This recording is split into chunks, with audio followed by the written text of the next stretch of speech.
샬롬 반갑습니다. 사랑하는 우리 허구 청년의 공동체 여러분, 임원 리더 여러분, 영상 성경 공부 시간에 또 함께 해 주셔서 감사합니다. 오늘은 69절 성경 암송 B파트 그리스도를 전파함이라는 주제의 B파트의 네 번째 구절 죄의 형벌 두 번째 구절 말씀을 함께 나누도록 하겠습니다. 먼저 말씀을 한번 같이 읽어볼까요? 자, 로마서 6장 23절의 말씀입니다. 히브리서 9장 27절의 말씀입니다. 한 번 죽는 것은 사람에게 정해진 것이요 그 후에는 심판이 있으리니. 특별히 오늘은 심판에 대한 말씀을 하려고 합니다. 지난 시간에 사망에 대한 얘기들을 했었죠. 성서가 말하고 있는 사망의 개념이 무엇이냐? 단순히 인간의 몸이, 이 육체가 숨이 끊어지는 것 이상의 의미가 있는 것을 지난 시간에 살펴봤습니다. 여러분 아직 보지 않은 분이 혹 계시다면 꼭 한번 먼저 봐주시기를 부탁드립니다. 한 번 죽는 것은 사람에게 정해진 것이고 그 다음 오늘은 모든 인간에게 주어져 있는 하나님의 심판에 대해서 말하려고 합니다. 특별히 심판하면 성서를 통해서는 사람이 이 땅에서 이미 받는 심판, 하나님의 징계로서, 벌로서 받는 여러 심판들이 있죠. 그건 성서 속의 여러 사건들을 통해서 구체적으로 살펴볼 수 있습니다. 오늘 함께 나누려고 하는 것은 두 번째입니다. 사람이 죽음 후에 받는 심판을 말합니다. 죽음 후에 받는 심판. 성경은 사람이 죽은 다음에 심판받는다고 매우 많이 증거하고 있습니다. 구약뿐만 아니라 신약에서도 아주 많이 성서에 언급들이 있습니다. 여러분이 성경을 읽어가면서 죽음 이후의 심판은 무엇일까 한번 생각해 볼 필요가 있습니다. 그러나 우리가 하나님의 나라 천국을 받았다 할지라도 그 천국에 대해서 정확히 알지 못하는 것처럼 죽음 이후의 심판에 대해서도 우리가 명확히 알기는 어려운 것이 사실이죠. 그래서 우리가 할 수 있는 것은 일단 오늘 이 시간도 목표가 그건데요. 성서 속의 이야기들을, 즉 증언들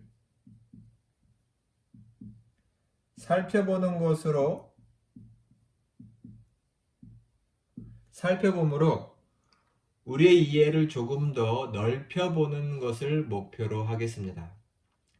하나님의 심판에 대해서 정확히 안다는 것은 어렵겠지만 성서는 분명히 심판이 있다고 말하고 있기 때문에 그 증언들을 살펴봄으로 심판에 대한 이해를 가져보려고 합니다.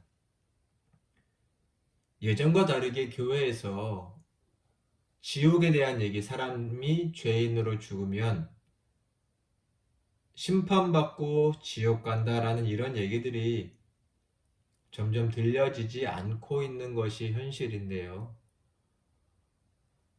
죄인이 심판받는다, 모든 사람이 또 하나님의 심판대 앞에 선다, 이런 것들에 대해서 우리는 분명히 증언해야 하고 기억해야 하며 또 우리의 삶 가운데 하나님의 심판과 진노를 염두에 두고 살아야 하는 것은 마땅하다고 생각이 됩니다.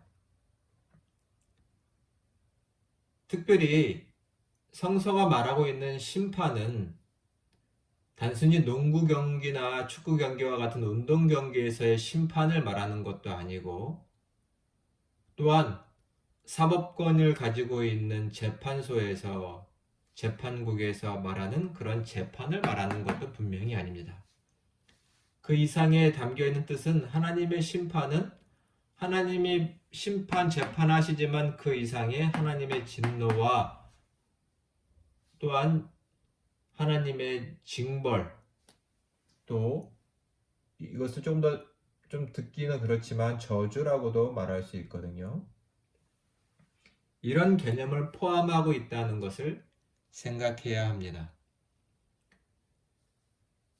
일단 심판은 명백하다라는 것을 일단 여기 있는 5구절을 통해서 한번 살펴보려고 하고요. 성서는 더 많은 것을 증언하고 있습니다. 그 다음에 심판주로서의 예수 그리스도를 조금 더 살펴보려고 합니다. 오늘의 모든 것을 말할 수는 없겠지만 여러분 이 말씀들을 잘 새겨봐 주시면 좋겠습니다.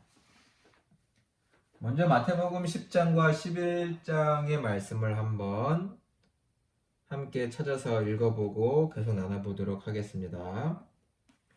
마태복음 10장 15절의 말씀을 같이 한번 봉독하도록 하겠습니다. 내가 진실로 너희에게 이르노니 심판날에 소돔과 고모라 땅이 그 성보다 견디기 쉬우리라. 아멘. 이 말씀의 배경은 예수님께서 제자들을 파송하셨습니다. 하나님 나라의 복음, 천국 복음을 전하게 하시려고 파송하셨는데 그 복음을, 그 선교를 받아들이지 않는 지역과 동네에 대해서 예수님이 하신 말씀이 바로 12절인데요.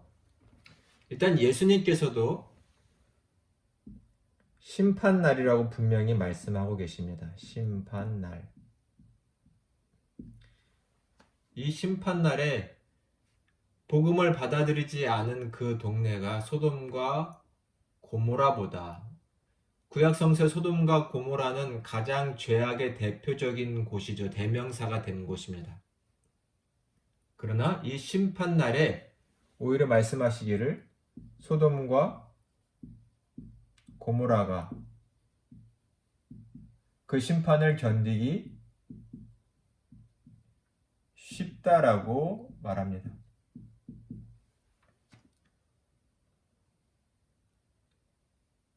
또 이 밑에 말씀을 한번 찾아볼까요?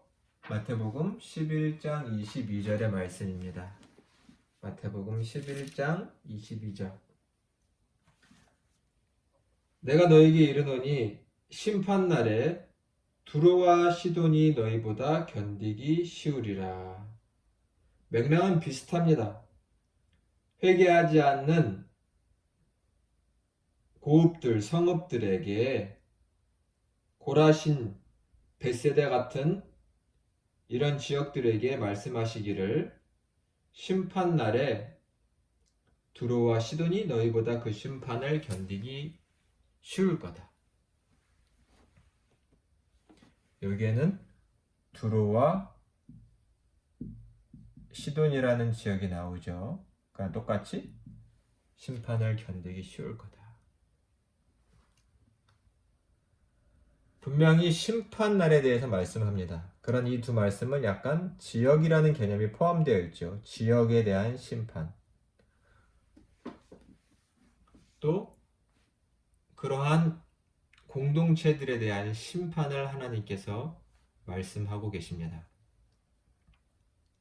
복음을 받아들이지 않은 지역, 하나님의 말씀 앞에 회개하지 않는 지역에 대해서 먼 미래의 심판날에 오히려 성서에 나온 이러한 지역들보다도 너희가 그 심판을 더 많이 받게 될 거고 하나님의 진노에 있게 될 것이다 라고 일단 예수님께서 친히 이러한 심판날에 대해서 증언하셨다라는 것을 오늘 말씀으로 살펴봤습니다. 약간 지역적인 개념을 떠난 개개인에게 하신 말씀도 있는데 자, 또 한 장 넘겨보면 마태복음 12장 36절과 37절의 말씀입니다. 마태복음 12장 36절, 37절의 말씀도 같이 한번 읽어보도록 하겠습니다. 내가 너희에게 이르노니 사람이 무슨 무익한 말을 하든지 심판날에 이에 대하여 신문을 받으리니 내 말로 의롭다함을 받고 내 말로 정죄함을 받으리라. 여기도 심판날이라고 말씀하시죠. 심판날.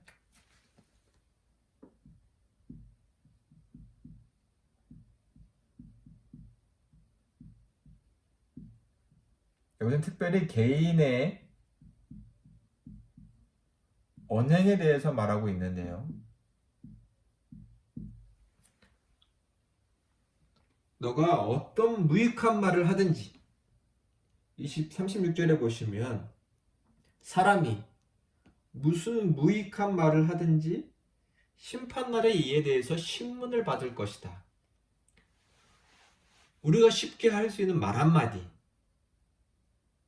남을 향한 평가와 비방과 욕설, 너무나 쉽게 할 수 있는 이 말 한마디까지도 심판날에는 신문을 받을 것이다 라고 말씀하시는데 예수님께서 그렇게 말씀하셨죠. 이건 즉 하나님께서 모든 것을 아신다는 것이죠. 모든 것을 알고 물으시겠다라는 것입니다.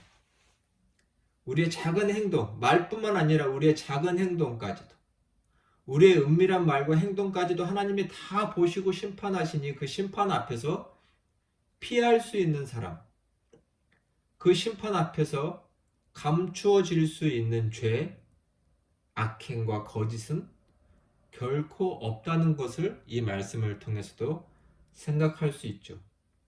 각 개인은 이 하나님의 심판 앞에서 벗어날 수 있는, 모면할 수 있는 길은 없다라는 것을 이 말씀을 통해서도 알 수 있습니다. 매우 구체적으로 말씀하셨죠. 심판이 없는데 예수님께서 이렇게 말씀하실 리는 분명히 없습니다. 자, 사도행전 24장 25절의 말씀도 한번 찾아보시겠습니까? 사도행전 24장 25절의 말씀. 이 말씀은 사도 바울이 예루살렘으로 마지막 선교여행을 마치고 예루살렘 행을 택한 후에 유대인들에게 고발을 당했고 그 고발당하는 과정에서 일어나는 일들 중에 하나입니다. 벨릭스라는 사람 앞에서 그가 사도 바울이 자기를 변호하는 과정이 있었는데요.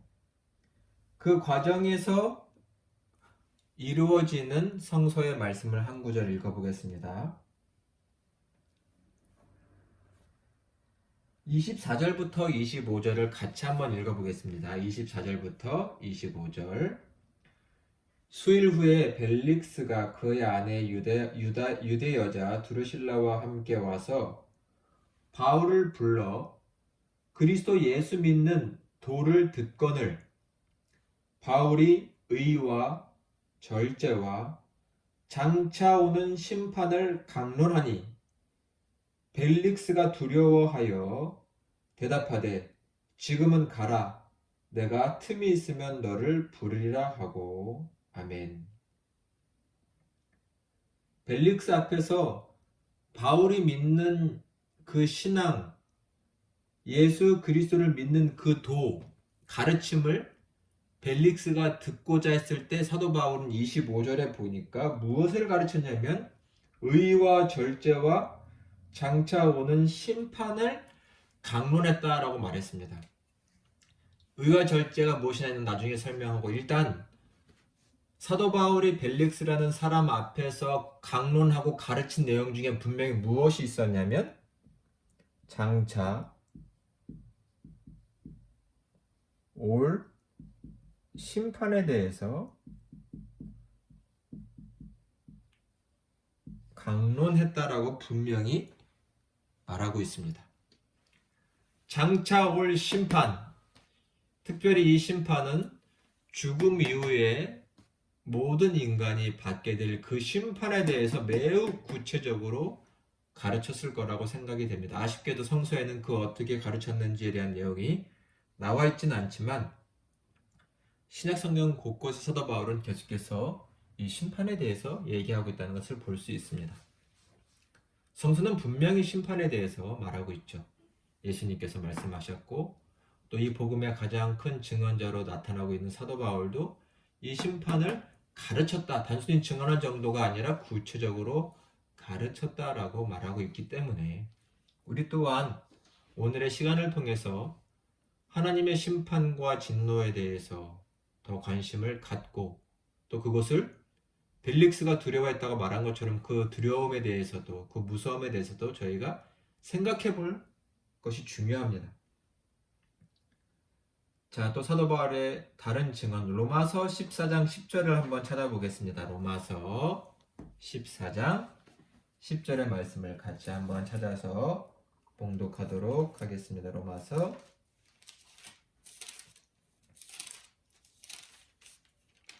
자, 같이 읽겠습니다. 내가 어찌하여 내 형제를 비판하느냐? 어찌하여 내 형제를 업신여기느냐? 우리가 다 하나님의 심판대 앞에 서리라. 일단 로마서의 배경이 있지만 그것은 이 시간 설명하기엔 좀 부족하고요. 서로를 향한 비방과 비판, 서로를 사랑으로 품지 못하고 하나 되지 못하는 교회를 향해서 로마 교회를 향해서 그들은 서로를 비판하고 비방하는 그 모든 사람들을 지금 어디 앞에 세우냐면 하나님의 심판대 앞에 세웁니다. 하나님의 심판대. 모든 사람 그 앞에 선다라고 증언하고 있습니다.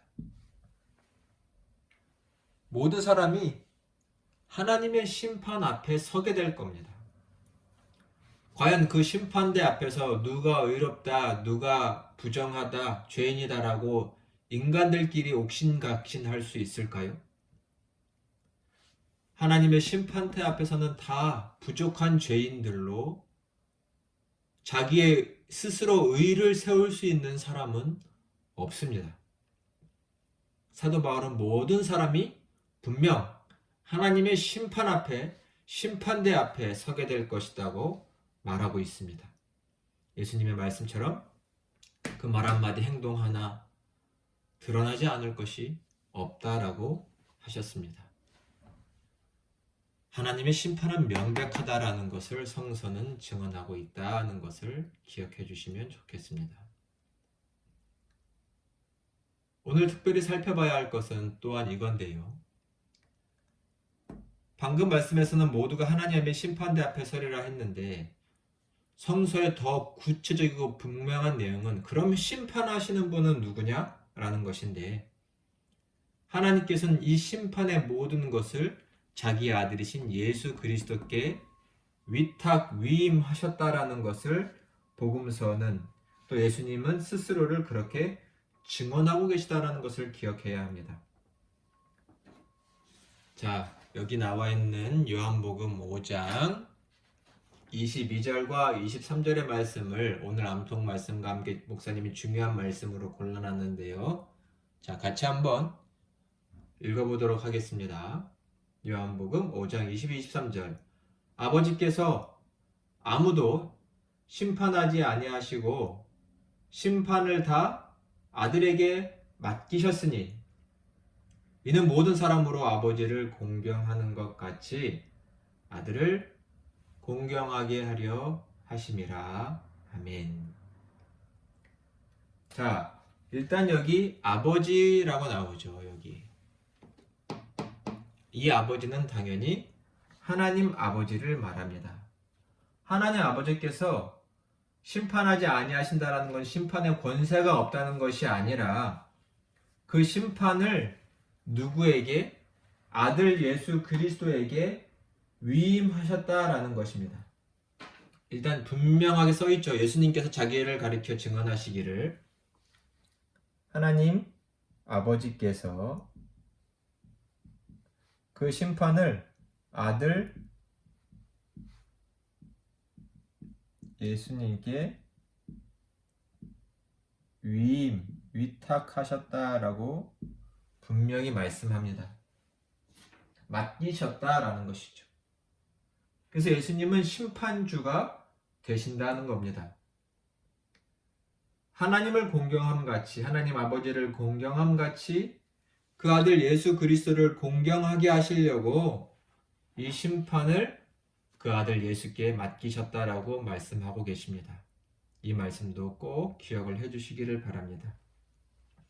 심판주로서의 예수님의 모습이 가장 구체적으로 잘 나와 있는 것이 마태복음 25장인데요.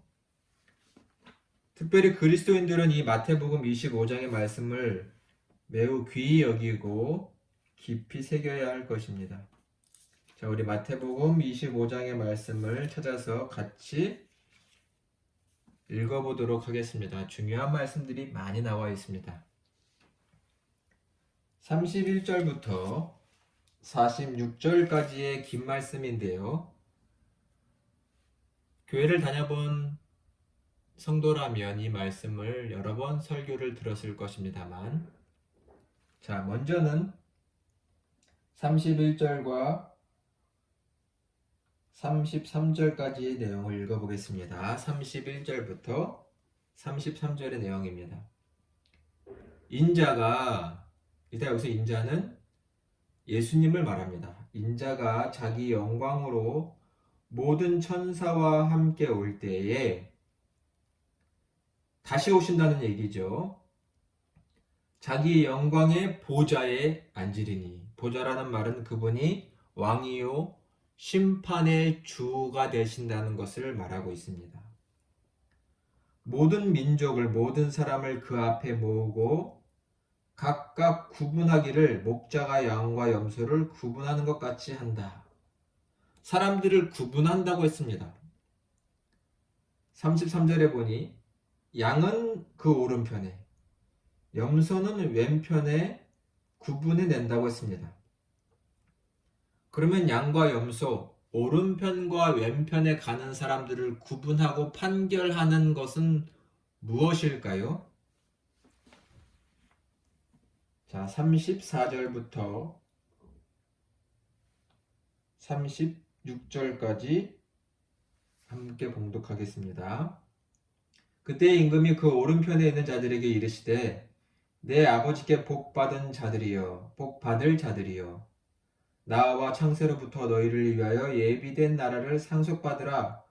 내가 줄일 때에 너희가 먹을 것을 주었고 목마를 때에 마시게 하였고 나그네 되었을 때에 영접하였고 헐 벗었을 때에 옷을 입혔고 병들었을 때에 돌보았고 옥에 갇혔을 때에 와서 보았느니라. 이 내용이 매우 중요합니다. 자, 일단 먼저 이 본문의 말씀을 읽으면서 한 가지 짚고 넘어가야 할 사항은 31절에 보니까 예수님을 인자라고 스스로 말씀하십니다. 예수님이 자기를 가리켜 인자가 자기 영광으로 올 때, 여러분 성서를 읽을 때 성서를 조금 깊이 이해하고 계시구나 라고 생각할 수 있는 부분은 바로 이 인자에 대한 개념을 가지고 있는 겁니다. 말 그대로 인자라는 말은 한자어로 사람의 아들이라는 뜻이고 벤 아담이라는 뜻인데, 이것이 단순히 우리의 입장에서 이해하는 것이 아니라 히브리 민족 유대인의 입장에서 또 구약 성경을 이해하고 있는 사람들의 입장에서 이 인자라는 말을 이해하는 것은 매우 중요한데요.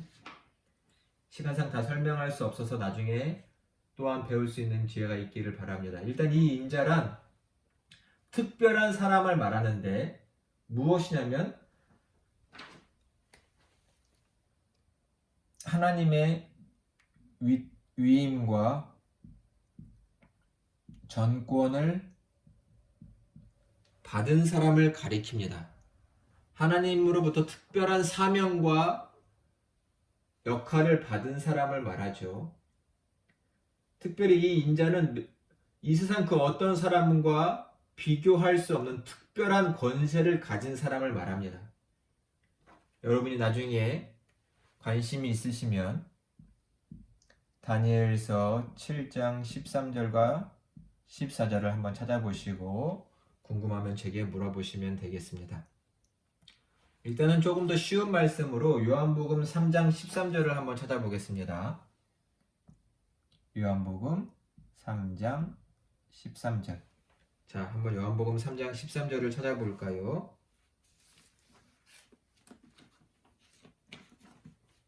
예수님이 자기를 가리켜 이렇게 말씀하셨습니다.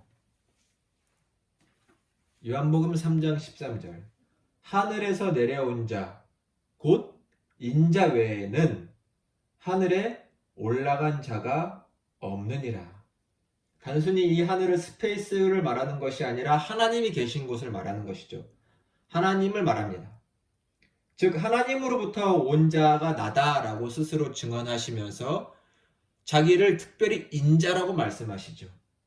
인자란 하나님으로부터 특별한 권세를 받은 사람, 사명을 받은 사람을 말하는데 특별히 여기서 인자는 심판주로서의 인자. 모든 것을 아시고 모든 것을 판결하고 모든 것을 벌하며 진노하는 그 권세와 지위를 받은 분을 특별히 성서는 인자라는 단어를 통해서 언급하고 있고 예수님은 스스로 자기를 인자라고 말씀하십니다. 하늘에서 온 자는 나밖에 없다. 특별함을 말하고 있죠. 다시 올라간 자도 주님밖에 없으시고 다시 오실 분도 그분밖에 없으십니다.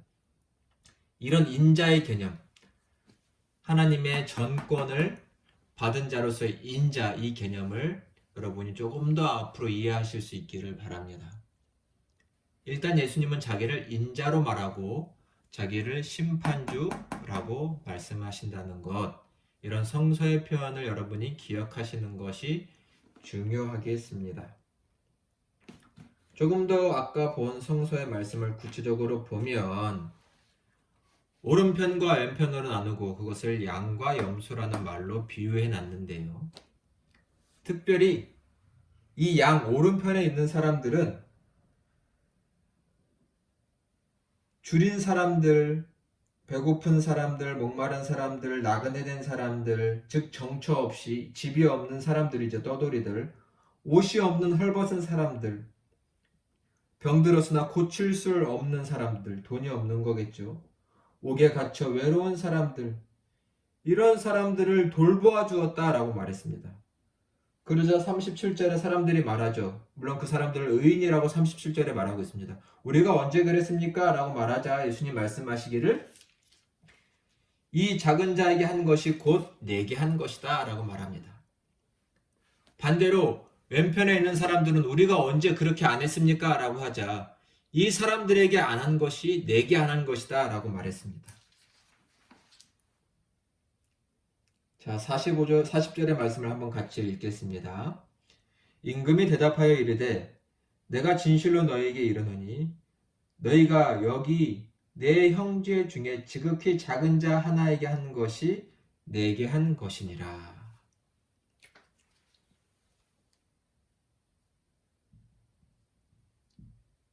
작은 자,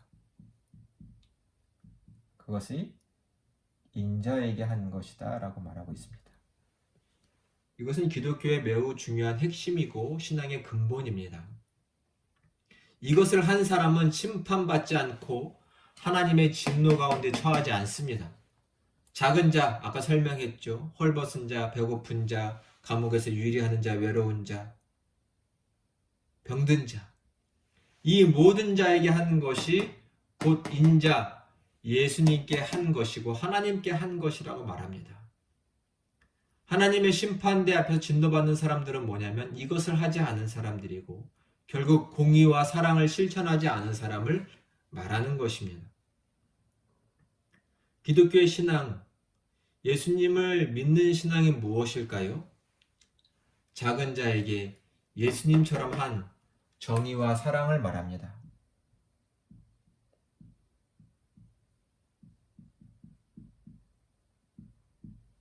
목사님이 이것을 여러 번 쉽게 표현했죠. 뭔가요? 예수님을 뒤따르는 것을 말합니다. 신앙은 뒤따르는 삶을 말합니다. 매일의 삶을 말하고 실천을 말합니다. 이러한 삶을 살고 있는 사람이 그 속에 신앙이 있다고 말할 수 있고, 신앙은 단순한 감정이 아니라 행함이고 의지를 말합니다.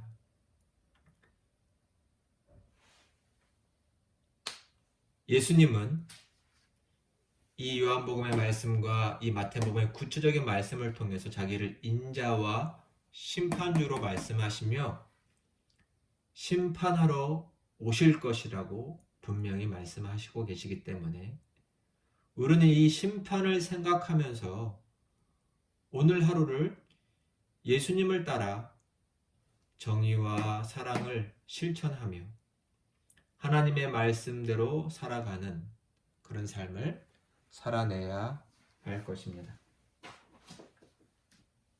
이 심판을 짧은 시간에 설명하기는 어렵지만 이 시간들을 통해서 더 구체적인 논의들이 우리 가운데 이루어지기를 원합니다.